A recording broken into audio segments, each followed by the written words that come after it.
శ్రీనివాసరావు. నేను గత 20 సంవత్సరాల నుంచి చౌరస్తాలో జ్యూస్ పాయింట్ నడుపుకుంటున్నాను. జీవనోపాధి పొందుతూ ఉన్నాను. అభివృద్ధిలో భాగంగా నా షాప్ వచ్చి అడిగినారు. నేను ఎమ్మెల్యే గారిని, జీఎం గారిని బతిమలాడుకున్నాను. మాకు ఆధారం ఏమీ లేదు. నేను ఎక్కడి నుంచో బయట నుంచి పొట్టకూటి కోసం ఇక్కడికి వచ్చాను. నా పొట్ట కొట్టద్దని వెళ్ళి దండం పెట్టుకున్నాను. జీఎం గారు వీళ్ళు కనకరించి నాకు ఎదురు షాపు కట్టుకోమన్నారు. తర్వాత షాపు కట్టించిన తర్వాత షాపు ఖాళీ చేయాలని చెప్పి జీఎం గారు, ఎమ్మెల్యే గారు చెప్పారు. ఎమ్మెల్యే గారు ప్రతి చోట అభివృద్ధిలో భాగంగా షాపు తీసిన ప్రతి చోట ప్రతి ఒక్కరికి న్యాయం జరుగుతుంది. ఒక్క మల్లేష్ అన్నగారే కావాలని గొడవ చేసుకుంటున్నారో తెలియదు. అడగంది అమ్మాయిని అన్నం పెట్టదు. మల్లేష్ అన్నగారు కూడా మేము ఎట్లయితే అడిగామో ఎమ్మెల్యే గారి దగ్గరికి వెళ్ళి అడిగితే షాప్ ఇస్తారు, ఇవ్వరని కాదు.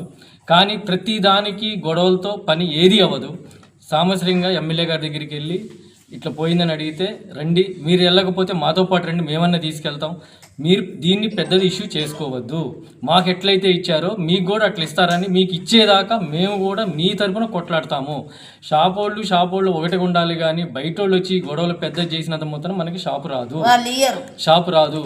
ఇప్పుడు నియోజకవర్గ దగ్గర తీసుకోండి, బస్ స్టాండింగ్ దగ్గర తీసుకోండి, వేరే చోట ఎక్కడైనా తీసుకోండి, ఏ ఒక్క షాపు వారికి అన్యాయం జరగలేదు. ఎమ్మెల్యే గారి దగ్గరికి వెళ్ళి, జీఎం గారి దగ్గరికి వెళ్ళి దండం పెట్టుకొని బతిలాడుకోవాలి తప్ప మనం పంతానికి పోతే మనకే ఇబ్బంది. పంతానికి పోతే మనకి ఏది పని కాదు. వెళ్ళాలి. ఇప్పుడు మేము వెళ్ళాము, వారం రోజులు తిరిగి దండం పెట్టాము, అయ్యా మీరే దిక్కన్నాము, ఎక్కడి నుంచో వచ్చిన నాకే ఇచ్చినప్పుడు మీకెందుకు ఇవ్వరు? రండి. 6 షాపులు కాదు, ఇక్కడ 12 షాపులు ఉన్నాయి. ఎంతసేపటికి మా 6 షాపులు అంటున్నారు. మేము ఎమ్మెల్యే గారికి వెళ్ళి దండం పెట్టాము, జీఎం గారికి వెళ్ళి దండం పెట్టాము, మీరు ఎవరి దగ్గరికి వెళ్ళకుండా ఇవ్వలేదు అంటే కరెక్ట్ కాదు. మీరు రండి, మీకు ఇబ్బంది అయితే చెప్పండి, మా షాపు తరపున మీ తరపున మేము కూడా కొట్లాడతాం. ఏ రాజకీయ నాయకులు వద్దు, బయటోడు ఎవరి ప్రేమేమీ వద్దు. మేము ఎట్టయితే వెళ్ళామో మీరు వెళ్ళండి. మీరు వెళ్ళారా? ఇంతవరకు వెళ్ళకుండా బయటకు వచ్చి ఇట్లా చేయడం కరెక్ట్ కాదు. ఎంతసేపటికి మా 6 షాపులు అంటున్నారు. మా 6 షాపులు పడగొట్టినప్పుడు ఎవరు వచ్చారు? ఎవ్వరు రాలేదు. మేమే దండం పెట్టి దయ పెట్టి నైట్ అర్ధరాత్రి పూట ఉండి మేము వెళ్ళి వాళ్ళని పట్టుకొని వీళ్ళని పట్టుకుంటే మాకు వచ్చింది. మీరు కూడా చేసుకోండి. ఎంతసేపటికి మా షాపులే కాదు, ఎమ్మెల్యే గారి దగ్గరికి దండం పెట్టంగానే మాకు షాప్ ఇప్పించన్నారు. మీరు కూడా వెళ్ళారా? వెళ్తే ఎందుకు ఇవ్వరు? మీకు ఇవ్వకపోతే చెప్పండి, మా 6 షాపుల తరపున మీ గురించి మేము కొట్లాడతాం. అంతేగాని అది చేసి ఇది చేసి ఎవరిని బ్లేమ్ చేయొద్దు. మాకు ఎట్టయితే ఇచ్చారో మీకు ఇచ్చారు. మీకు ఒకవేళ కనపడకపోతే నియోజకవర్గ దగ్గరికి వెళ్ళండి, బస్ స్టాండ్ దగ్గరికి వెళ్ళండి, ట్రాఫిక్ పోలీస్ స్టేషన్ పక్కన వెళ్ళి వాళ్ళని అడగండి. షాపులు ప్రతి చోట ఇచ్చుకుంటూనే వస్తున్నారు, ఇవ్వండి ఎవరికి. కానీ దీన్ని ఇష్యూ పెద్దది చేయకుండా ఎమ్మెల్యే గారి దగ్గరికి వెళ్ళి అయ్యా మాది ఇట్లా పోయింది అడగండి. ఒకవేళ మీకు అవమానం అని చెప్పనుకోండి, మేము వస్తాం, మేము మిమ్మల్ని తీసుకొని వెళ్తాం. మీకు ఇచ్చేదాకా మీతో పాటు మేము కొట్లాడతాం. షాపులు రేపటి నుండి తీసేయకపోతే మేము వచ్చి కూలగొడతాము అని అన్నారు. ఎందుకని అడిగితే ఇవల్ల కూలగొట్టి మీకు వేరే షాపులు కట్టించి ఇస్తారు అని అన్నారు. అంటే ఎవరిస్తారు? ఎమ్మెల్యే గారు కట్టించి ఇస్తాడట అని అన్నాడు. అంటే మేము అడిగినాక కూలగొడతాము, మీరు కూలగొట్టేదాకా మేము చూడము, నేనే కూలగొట్టుకుంటాను నేను అని మళ్ళీ పోయి ఎమ్మెల్యే గారిని అడిగిన. అయ్యా ఇట్లా మున్సిపాలిటీ వాళ్ళు కూలగొడతారట, మీకు కొత్త షాపులు వస్తాయి, మీరు కూలగొట్టారు అని అంటారు, రోడ్డు విన్న ఉండయి అని అంటారు. అయితే నేను పోయి మా ఎమ్మెల్యే గారిని అడుగుతానని వచ్చినాయా అంటే, అమ్మ అందరివి, నీ ఒక్కదానివి కదా, అందరివి కూలగొడతారు, తీసేసుకోండి.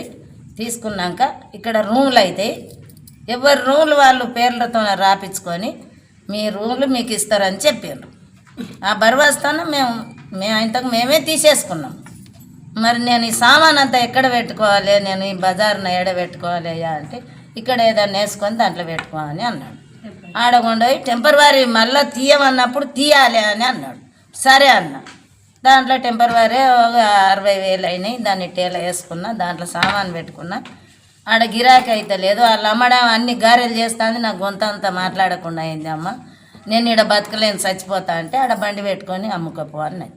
ఆడ బండి పెట్టుకొని అమ్ముకుంటాను. నాకు గట్టి నమ్మకం ఉంది, కాంగ్రెస్ ప్రభుత్వం అన్నమాట తప్పరు అని. నా చిన్నతనం నుండి నాకు బాగా తెలుసు. ఎక్కడ పోయినా ఇవి ఇందిరమ్మ ఇండ్లు అంటారు కానీ ఏరేటోళ్ళు ఇండ్లు అన్నారు. ఇప్పుడు కూడా వాళ్ళు గెలిచిండ్రు, న్యాయం చేస్తారని మేము బజార్లో కానీ అమ్ముకొని బతుకుతాను. ఇప్పుడు వాళ్ళు అన్నీ అవుతున్నాయి. సన్నబియ్యం అన్నారు, ఫ్రీ బస్సులు అన్నారు, అన్నీ అయినాయి. కరెంటు బిల్లు ఫ్రీ అయింది. మా గరీబ్ వాళ్ళకి ఇంతకన్నా ఎక్కువ ఏం కావాలి? మాకు ఇండ్లు అంటారు, కట్టిస్తాం అంటారు. అదే భరోసాతోనే మేము బతుకుతున్నాం. మాకు పిల్లలు ఉన్నారు, 3 కొడుకులు చచ్చిపోయినరయ్యా. నాకు దుకాణం ఎట్లా అంటే, నేను కొడుకున్నా అనుకో నీకు నీ దుకాణంలో నేను కూర్చుని పెడతా అని అన్నాడు. ఆ మాట విన్నే నేను బజార్లో ఉంటాను. ఎమ్మెల్యే గారు చెప్పిన మాటతోనే ఈ కాంగ్రెస్ వాళ్ళు మాట అంటే మాత్రం ఎమ్మెల్యే గారు మాట అంటే తప్పరు. ఆ గట్టి నమ్మకంతోనే నేను బజారునైనా కూర్చొని అమ్ముకొని బతుకుతాను. తండ్రి లేని పిల్లలు ఉండరు, సాదుకుంటాను నేను. ఇంట్లో కూర్చుంటే నన్ను నా పిల్లలు సాదేటోళ్ళు లేరు. అంతే, ఎవరైనా ఈనాడ్రి పెద్ద మనుషులు నేను ఇదే మాట చెప్తా, ఏడైనా చెప్తా.